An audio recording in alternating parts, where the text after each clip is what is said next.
Okay, how your FICO score is determined is actually pretty simple stuff. Um, the biggest piece of the pie is your payment history.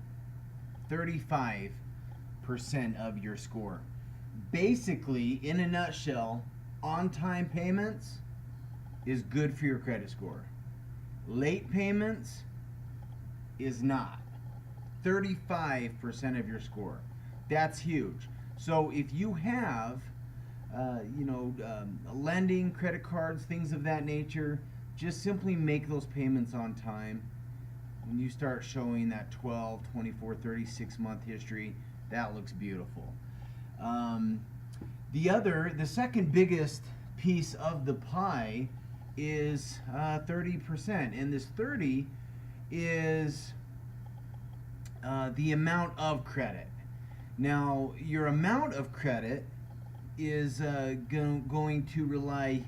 It's huge to focus on your ratio. So if you have $1,000 credit card, you do not want that to have more than $300 on it. If you need more money on a credit card, then you're going to have to request higher limits. And so, yeah, the name of the game is to have as much credit available, but to be using the least, portion of it.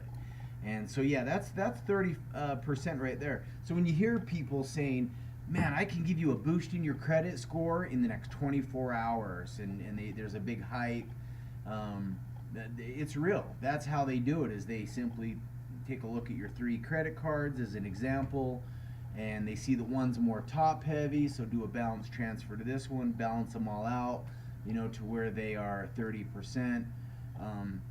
You really don't ever want to be above 50%. That's just a no-no. So instead of getting caught up in the 30, 60% numbers, just half. Don't ever be above 50%. But again, if you want that good credit, 30%. That's where you got to be at. Now, the other three portions are really small. They, for the most part, are going to make up 35% of your score, the three together. Where those other two, that's 65% of your score right there.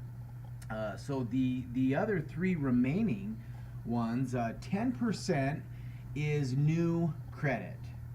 Um, for the most part, opening up a new credit line, if it's going to be, negative, it's not positive, is probably the better way to say that. It's only going to affect you for a year, and then that's going to, strengthen and be a huge positive in the future. Now, these different percentages, I want to describe only what they're worth. I don't want to get too much into the mathematics behind it, but each one of these pieces of the pie, and this is the chart right here, of this 35%, there's 100% in there, and there's 100% in there, and there's 100%. So you have 500% that weigh different, in the total. I don't know if that's the best direction to start going and explaining that to you, but how this payment history is going to be broken down is, let's say you've got positives and negatives in there. Then you can start to see how that 35% is going to, weigh more toward the positive or the negative, and then how that's ultimately going to affect your total number. So, the types of credit in use, this is a big one. They just want to see that you have a variety of things. They don't want to see that everything there, you just have a ton of credit cards, because that shows that you could go into debt very quickly. Where your inquiries come in here. If somebody goes out and they apply for a ton of inquiries, what you are telling potential creditors is that at any moment your available credit could change drastically, and so it's a red flag, more or less. And that's why that's the type of item that would only have a negative impact on you for a year. Inquiries are going to be on there for 2, but that second year they won't affect you in a negative way.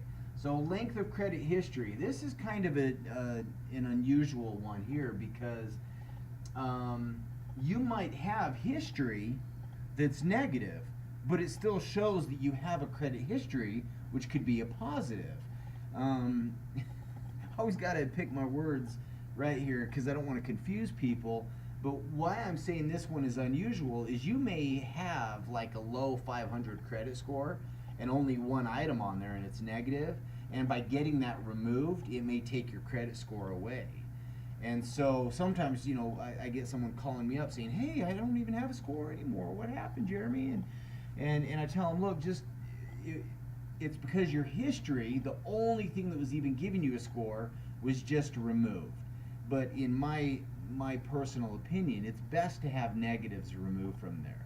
So, is a 500 worse than no score at all? In a lot of ways, they're one and the same. So, don't hold on to that 500 credit score, so tightly that you're not gonna, put yourself in a better situation to get positive lines of credit in the future. So if you do credit repair and your score goes from a 500 to just no score at all, don't worry about it. Hopefully the future is going to be better. So yeah, that for the most part is how you come up with your FICO score. So you have any questions, feel free to email me, and there's some of you I believe that have the number. So we can work on some of these things here to boost your score, and I will give you recommendations along the way that will assist you on more of a consultation level to give you tools that you can implement to bring your score up while we're focusing on removing of negative items. So we'll go into some of those things later on too.